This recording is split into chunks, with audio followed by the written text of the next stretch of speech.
Hello everyone, Rahul Mishra नाम है हमारा और आज का जो वीडियो रहेगा यहाँ पर हम लोग 4 से लेकर 6 सितंबर तक की banking and financial awareness discuss करेंगे। अपने पिछले वीडियोस में हम लोगों ने 3 सितंबर तक की banking and financial awareness discuss कर लिया था। उसका वीडियो ऑलरेडी ऐप पर अवेलेबल है, ठीक है। और अगस्त में 17 अगस्त तक का हम लोगों ने डिस्कस किया हुआ। उससे आगे की चीज़ें हम लोग कंटेंट में बना रहा हूँ, बहुत जल्दी 1-2 दिन में उसके भी वीडियोज़ आ जाएंगे और उसका कंप्लीट डिस्कशन भी हो जाएगा।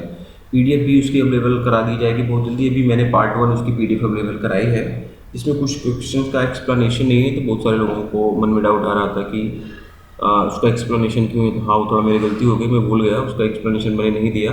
लेकिन कुछ क्वेश्चंस के ऑलरेडी एक्सप्लेनेशन है, तो जिसके एक्सप्लेनेशन है उसको आप लोग पढ़ो, जो नहीं है उसको थोड़ा सा होल्ड डाउन करो, ठीक है। जो चीज़ें नहीं मिली हुई हैं उसको पैनिक ना करो, जो चीज़ें मिल गई उसको याद करो, उसको पढ़ो।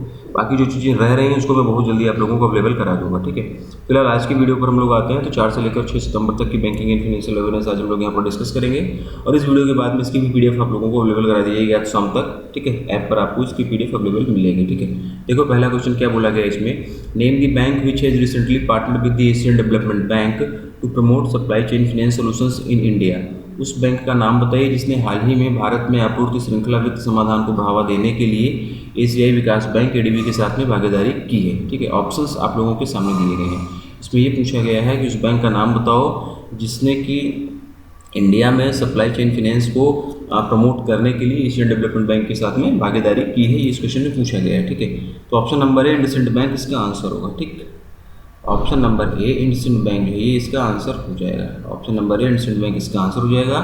और इसके लिए इंडसइंड बैंक ने एशियन डेवलपमेंट बैंक के साथ में 70 मिलियन USD, ठीक है, 70 मिलियन USD यानी कि लगभग 560 करोड़ रुपए, लगभग 560 करोड़ रुपए का एक पार्शियल गारंटीड प्रोग्राम साइन किया हुआ है। बेसिकली अगर हम लोग बात करें तो सप्लाई चेन फाइनेंस को प्रमोट करने के लिए जो है ये पार्टनरशिप की गई है। तो option number A IndusInd bank इसका आंसर होगा। और इंडसइंड बैंक के हेडक्वार्टर की हम लोग बात करेंगे तो पुणे महाराष्ट्र में जो है इसका हेडक्वार्टर हो जाएगा। MD एंड CEO की अगर हम लोग बात करेंगे तो सुमंत कठपालिया जी जो हैं वो इसके MD एंड CEO हो जाएंगे, ठीक है। इंडसइंड बैंक के बारे में मैंने बताया, ऑप्शन में बाकी जो और बैंकें दी गई इनके बारे में आप सभी सारी चीज़ें रिकॉल करो। नेक्स्ट देखेंगे, RBI has launch the pilot project for digitalization of lending under Kisan credit card scheme in each of the following states. भारतीय रिजर्व बैंक ने निम्नलिखित में से किस राज्य में किसान क्रेडिट कार्ड योजना के तहत ऋण के डिजिटलीकरण के लिए एक पायलट परियोजना शुरू की है। ये इस क्वेश्चन का हिंदी में मतलब है। ऑप्शंस आप लोगों के सामने है और इसका जो आंसर होगा option number C, both A and B, यानी कि मध्य प्रदेश और तमिलनाडु दोनों इसका आंसर हो जाएगा, ठीक है ना।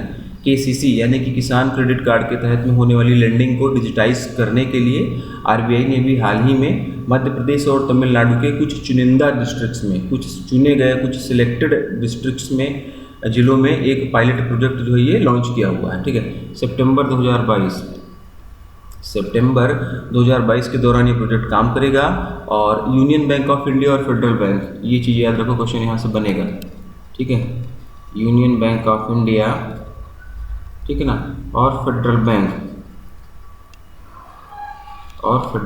अगर इन दोनों की अगर हम लोग बात करें, ये जो हमारा यूनियन बैंक ऑफ इंडिया है और जो फेडरल बैंक है ये एज ए पार्टनर बैंक के रूप में काम करेंगे इस प्रोजेक्ट के। तो ये क्वेश्चन भी बन सकता है कि इस प्रोजेक्ट के पार्टनर बैंक के रूप में कौन कौन से बैंक काम करेंगे। तो UBI union bank of India और फेडरल बैंक ऑफ इंडिया इसका आंसर हो जाएगा, ठीक है ना। रिजर्व बैंक इनोवेशन हब जिसको कि हम लोग RBIH बोलते हैं, रिजर्व बैंक इनोवेशन हब जिसको कि हम लोग RBIH बोलते हैं, के द्वारा ये प्रोजेक्ट जो है डेवलप किया गया है, ठीक है। और टैट, ठीक है ना, टैट की अगर हम लोग बात करें, टैट यानी कि टर्न अराउंड टाइम, इसको रिड्यूस करने के लिए डिजिटाइजेशन बेसिकली किया जा रहा है। और इस पायलट प्रोजेक्ट का आउटकम आ जाने के बाद में, इसका रिजल्ट आ जाने के बाद में ये देखा जाएगा कि इसको और ज़्यादा और दूसरे डिस्ट्रिक्ट्स में एक्सपांड करना है या नहीं करना है, और दूसरे राज्यों में एक्सपांड करना है कि नहीं करना है। तो सारी चीज़ें जो है इस पायलट प्रोजेक्ट के रिजल्ट पर डिपेंड करेंगी। Next, according to Bloomberg, India has overtaken which of the following countries in the to become the 5th largest economy in the world. Bloomberg के अनुसार भारत निम्नलिखित में से किस देश को पछाड़कर दुनिया की 5वीं सबसे बड़ी अर्थव्यवस्था बन गया है। ऑप्शंस आप लोगों के सामने है, United kingdom, option number D इसका आंसर हो जाएगा। Option number D United kingdom इसका आंसर हो जाएगा। यूनाइटेड किंगडम अब 6ठे नंबर पर आ गया है। यूनाइटेड किंगडम की अगर हम लोग बात करेंगे तो अभी 6 नंबर पर आ गया है। 5th नंबर पर अगर हम लोग बात करेंगे तो 5th नंबर पर अब इंडिया आ गया है, ठीक है ना। इंडिया जो है 5th नंबर पर आ गया है। तो ऑप्शन नंबर डी इसका आंसर हो जाएगा। Next, Which organization has recently directed the payment apps not to charge a platform fees for the payments on Bharat Bill Payment System payments BBPS?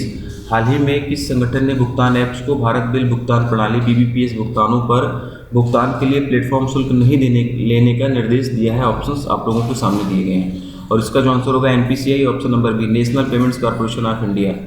National payments corporation of India NPCI इसका answer हो जाएगा। BBPS यानी कि Bharat bill payment system, payment पर payment करने के लिए NPCI ने सभी पेमेंट ऐप से ये बोला है कि कोई भी प्लेटफॉर्म फीस ना लिया जाए इनसे, ठीक है ना।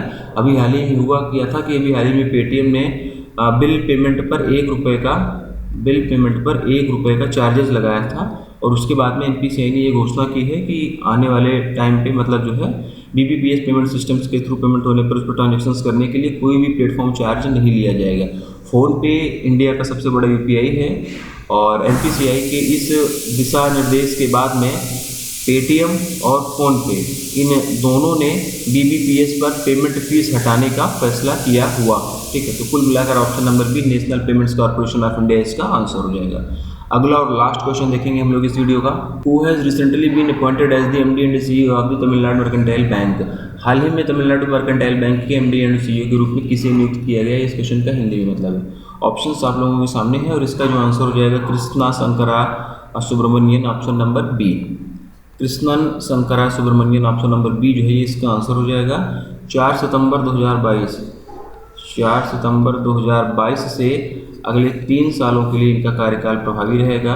4 सितंबर 2022 से अगले 3 सालों के लिए इनका कार्यकाल प्रभावी रहेगा और इन्हें तमिलनाडु मर्केंटाइल बैंक यानी कि TMB का MD एंड CEO बनाया गया है और इन्होंने KV राममूर्ति को रिप्लेस किया हुआ है। ऑप्शन नंबर ए देखो ये भी दिया गया है, KV राममूर्ति। तो क्वेश्चन ये भी पूछा जा सकता है कि कृष्णन शंकरा सुब्रमण्यन ने तमिलनाडु मर्केंटाइल बैंक के MD एंड CEO के रूप में किसे रिप्लेस किया? तो इस कंडीशन में जो इसका आंसर होगा KV Ramamurthy, option number B, ठीक है। इन्होंने इसको रिप्लेस किया हुआ है और कृष्णन शंकरा सुब्रमण्यम की अगर हम लोग बात करें तो तमिलनाडु मर्केंटाइल बैंक के MD एंड CEO अपॉइंट होने से पहले ये पंजाब एंड सिंध बैंक के MD एंड CEO हुआ करते थे, ठीक। तो आज का वीडियो हम लोग यहीं पर खत्म करेंगे। आज हम लोगों ने 6 सितंबर तक की banking and financial awareness discuss कर लिया। अपने आगे आने वाले वीडियोस में हम लोग इससे आगे की बैंकिंग एंड फाइनेंशियल अवेयरनेस देखेंगे या फिर जो अगस्त का पेंडिंग होगा वो हम लोग वहाँ पर डिस्कस करेंगे, ठीक है ना। जो चीज़ें होल्ड हैं, जो चीज़ें नहीं आई उसको लेकर बहुत पैनिक ना करो, बहुत जल्दी मैं उसको करा दूंगा। जो चीज़ें आप लोगों के पास में हैं उसको पढ़ते रहो, उसको याद करते रहो, रिवीजन करते रहो। चलो मिलते हैं अपने अगले वीडियो में। Thank you.